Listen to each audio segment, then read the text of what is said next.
If you or somebody you know has a 401k plan, you need to know about these 7 changes coming in 2025. Friends let friends know about changes. So, new ways to apply 401k matching contributions. All right, this is very funny because 2 people in our firm who don't do compliance work, IT and digital marketing, each separately brought up this private letter ruling about 401k matching contributions. So what happens with a private letter ruling is it's very often, why it's private, is one, it's only supposed to apply to that company, and 2, I think the name of the company is not always published. So the new Secure 2.0 law has codified an idea from another private letter ruling, which we'll talk about, try as quickly as we can.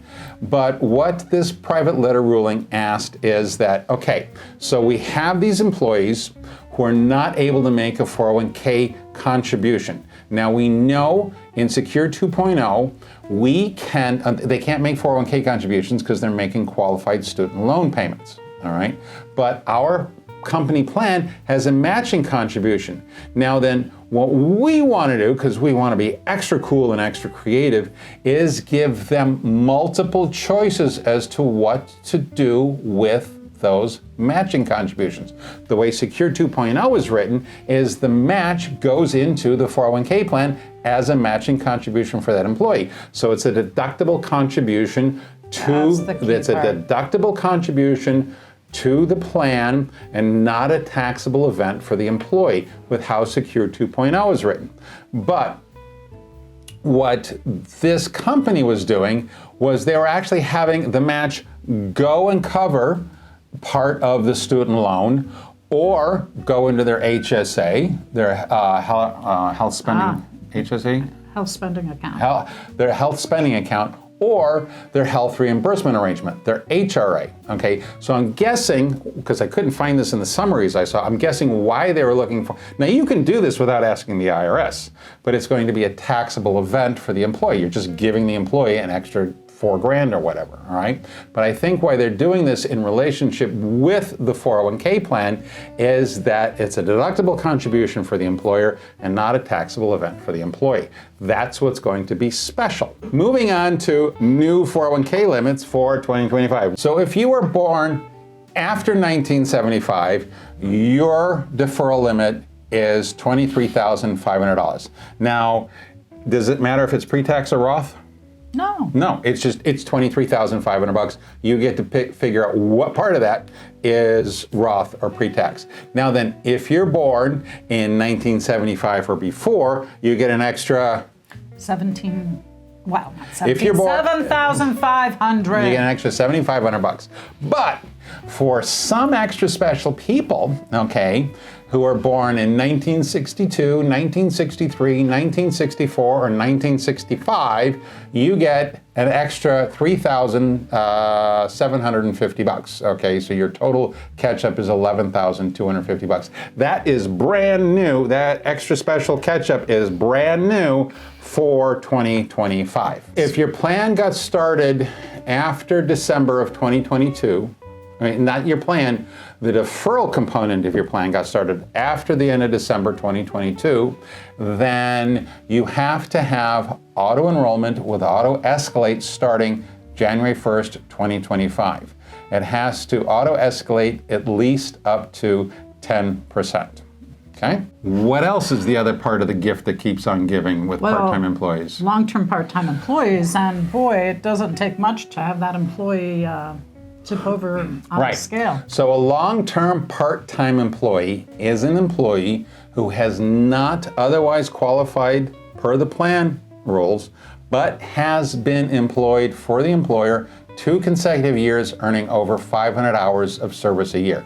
So if you have a 1,000-hour requirement to get in your plan for 1/1/25, and you have an employee who worked over 500 hours in 2023 and over 500 hours in 2024, starting January 1st, they are going to be able to defer. Okay, are long-term part-time employees required to get an employer contribution? No, they're not. Well, because their hours are low. Doesn't matter. Nope. Never. Nope. Doesn't matter. You can set up your plan so that long-term part-time employees are not included in any employer contribution. They don't need to get a top-heavy minimum. They're not included in testing. If they have an account balance, are they included in the count for large plan audit purposes?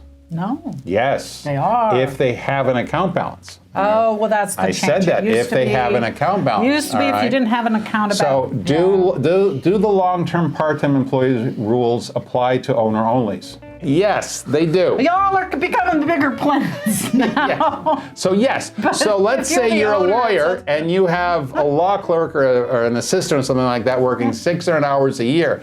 Guess what? That person's in the plan with the new long-term part-time employee rules. You're no longer. You're now subject to ERISA. You now need a 5500 SF, not an EZ. Your world is a little bit different. So those are some of the fun surprises in Secure 2.0. We got two other things to talk about. There is going to be a lost and found database for Secure 2.0. All right, now what that You're finally going to be able to match your socks? Yes, this is the sock. Yes, the DOL and ERISA have given us sock matching technology. So the purpose of this is that participants who've forgotten or for whatever reason didn't know that they had money, they're going to be able to find where their money went to from the retirement plan. This is all a really, really good idea, all right?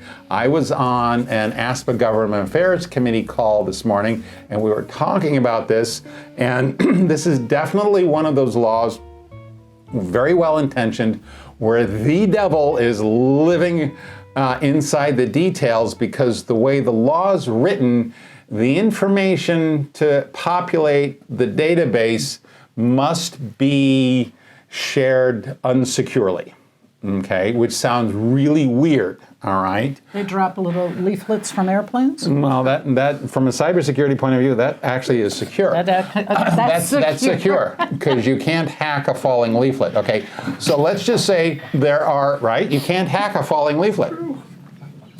So there are some. I've not found the method to communicate it.